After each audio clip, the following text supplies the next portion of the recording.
What's going on, guys? Clock Guy 226 here, and tonight we're going to talk a little bit about Streamlight weapon lights. Now, I own a TLR1, a TLR1HL, and of course my TLR6 on my Glock 43. I have nothing but great things to say about Streamlight as a company. I have these weapon lights, and I also have, I think, 3 other EDC lights that are all Streamlight, and they're just great products, guys.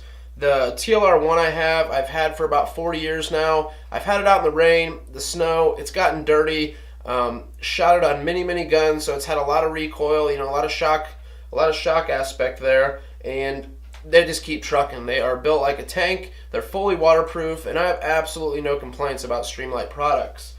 So to start with, we'll start with the TLR1. This is a 300 lumen light. You're going to get about 2.5 hours of runtime out of this. 2 CR123 batteries. Has a really nice mount. I like the way Streamlights mount, especially the TLR series. We'll go ahead and get a close-up of that. They basically have this nut here on the side. You can tighten it with a flathead if you want to. I usually just crank it down pretty good with the 2 tabs that are on it. If you can see those 2 tabs. But if you really want to crank it down, you can fit a flathead in there, get a nice turn on it, and it's not going to go anywhere. So basically, when you want to put it on or take it off, you loosen that tab up like so, and it has a spring in there, which you just put it on your rail, clamp it on, tighten it down, and it's not going anywhere. One thing I really like about Streamlight is their battery compartment. To access it, it is completely covered up. You have to throw this lever. If we can get it to focus, this little lever right here has to be thrown upward. I've seen a lot of people that are like, how do you take these lights apart? And I really like that they're like that. Everything is very solid. The battery compartment is well kept, very sealed. You could actually see the rubber seal that is around the battery compartment right here. I mean, it's just sealed up very tight. So your battery compartment flips open like so. You push back, and then there is your 2 CR123 batteries. Now, I run Surefire lights basically because I got a deal on them. I bought a bunch of them in bulk. They're just great to have around. And if you're going to run a weapon light like this or whatever you choose to run, a Surefire, always keep extra CR123s around.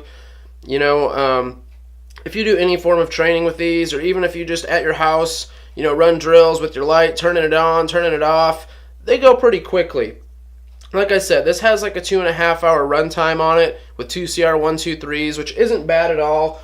I definitely have no complaints there. But all in all, like I said, if you play with your guns or play with your lights, over time, it doesn't take long to run those CR123s down.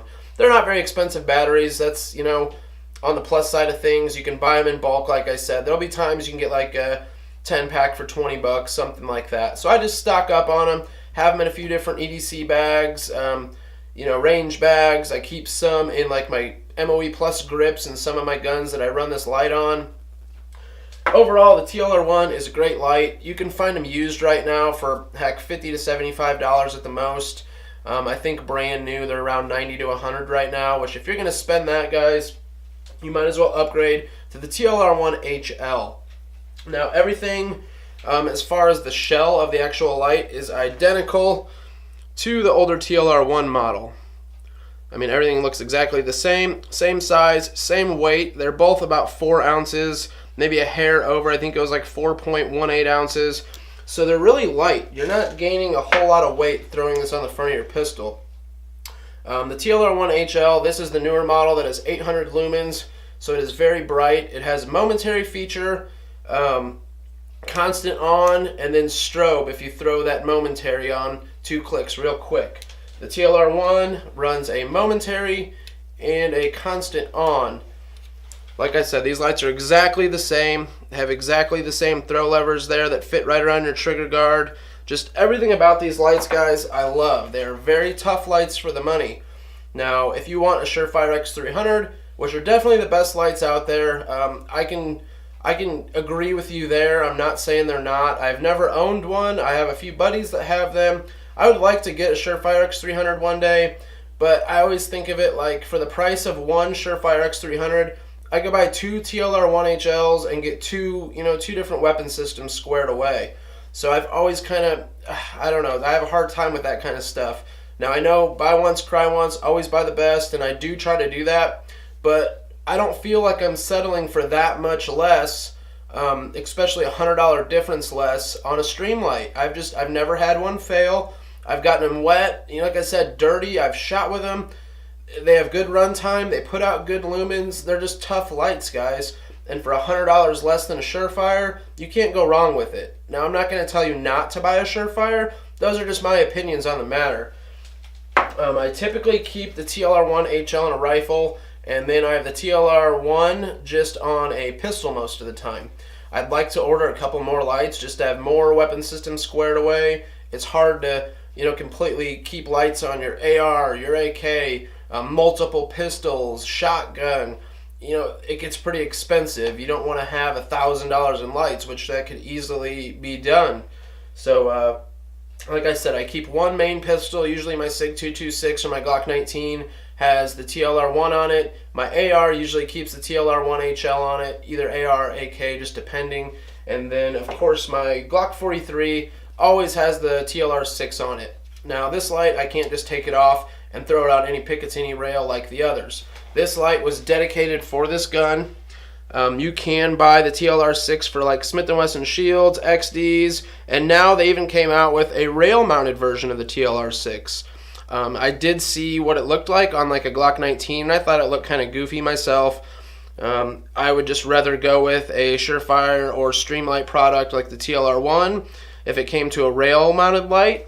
But if you have a little gun like this, a Smith & Wesson Shield, I think like the SIG 238, 938, where you don't have a rail, this is the way to go, guys. And Streamlight, like I said, makes this TLR6, pretty much clamps right on your trigger guard, fits nice and tight around the frame there, if you can see that. If we can get it to focus. Just overall, really nice fit, guys. I have absolutely no complaints with the TLR6. Now, this is just a little 100 lumen light. There's nothing really special. It's not extremely bright. Has the laser feature on it. And, of course, the gun is empty, guys. I could show you that. And every time I bring a gun on footage, I'll show you guys that it is indeed empty, especially if I'm going to point it at my hand. Now, what was I saying? Okay, we got a 100 lumen light, so it's nothing that's really bright. It does have the red lasers, you can see there. And what's really neat is it has button on this side, for your index finger, and then it has a button on this side for the left-handed guys. Well, if you click both those buttons at the same time, your laser will go off. Then you can get it to where it's laser only, or you can run your light and laser at the same time. So I usually just keep the light and laser on. Sometimes I run the laser off. I don't know. I have the laser sighted in at 15 yards, and it is accurate. It has held 0. I have no complaints with that. I actually had one of my subscribers comment. I was talking about my 43, and I talked a little bit about the TLR6, and I said I just wish it had a momentary. I've always just turned it on, turned it off. And I never thought it did, and I had someone comment and said, that does have a momentary. You pretty much just hold the button, you could scan, and then when you release, it turns off. So that is the momentary feature of the TLR6. So I don't remember exactly who told me that, but thank you for telling me that. I guess, I don't know if I didn't read up on it enough or play with it enough, but I just never knew that.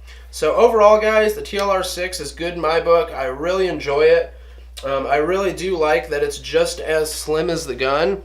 You throw one of those TLR1s onto a gun and you are gaining quite a bit of width, which if you're going to run it in like your EDC system or something, and you have a light bearing holster, and the Surefires are especially just a little bit bigger and longer, but you're going to know that you're running one of these weapon lights.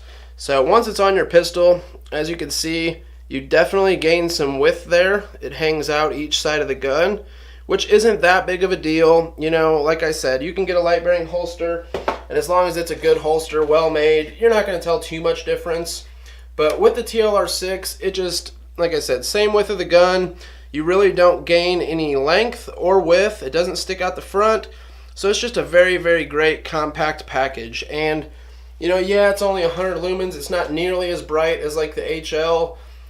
But it puts out a good amount of light, guys. It has a very crisp quality light. So I have no complaints on the TLR6. I would highly recommend it if you have a gun that doesn't have a rail, or even if you have a railed gun and you want the TLR6, they do offer that now. So that is about all I wanted to talk about, guys. I just wanted to bring up Streamlight products in general and just let you know that you're not settling for less. If you want a Surefire, I fully support that idea. I know they're great lights. I'd like to have one in the future too, but don't hesitate to buy a Streamlight product. So please like this video, sub to the channel if you haven't already, guys. Visit tangoarms.com, use code GlockGuy226 for a discount, and have a good night, guys.